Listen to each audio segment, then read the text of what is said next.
Mak beruk. Saya nak pinjam anak 2 jam, awak pusing-pusing nak Jabatan Pulau Pinang boleh? Gitu. Faham? Beruk nak ajar, jangan beri ke orang anak. Tapi anak orang Melayu, orang boleh mari ambil di rumah. Faham?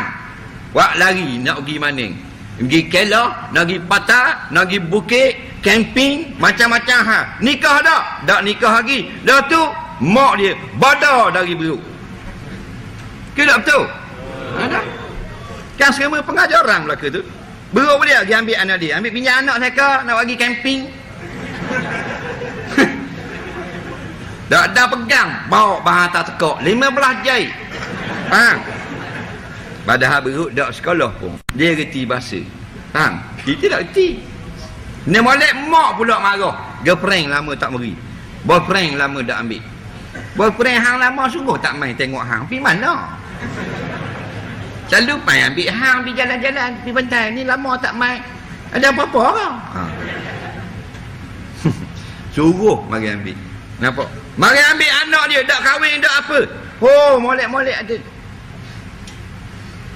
Ping, bunyi motor. Mak puan kata, siapa tu? Naik motor lagu tu. Mak tak rajin tengok ni. Siapa ni? Saya ni kawan anak makcik lah. Sama-sama sekolah. Kami kawan baik dua. Kata ada apa? Nak ambil anak makcik lah, pergi jalan-jalan Queens Bay.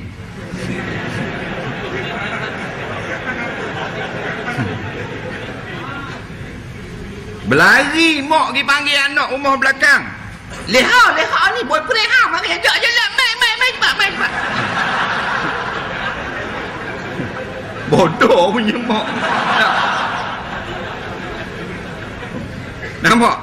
Awak hantar apa lah, apa mak boleh apa bagi itu.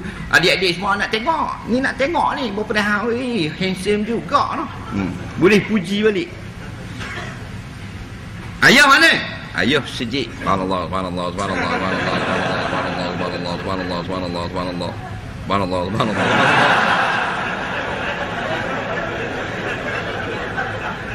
Ayah pun balik. Girlfriend dengan boyfriend tak dang nak keluar dari pintu pagar. Terserepok dengan ayah depan pintu pagar. Lihat hang, siapa ni? Hang nak pergi mana? Bawa anak aku nak pergi mana? Tak, saya kawan anak pakcik ni, kawan dia. Saya 4 tahun dah kawan dengan anak pakcik ni dekat U. Kami ni kira ni lah couple lah, nak kahwin bila-bila. Oh macam tu. Bawa motor elok, jangan bagi accident.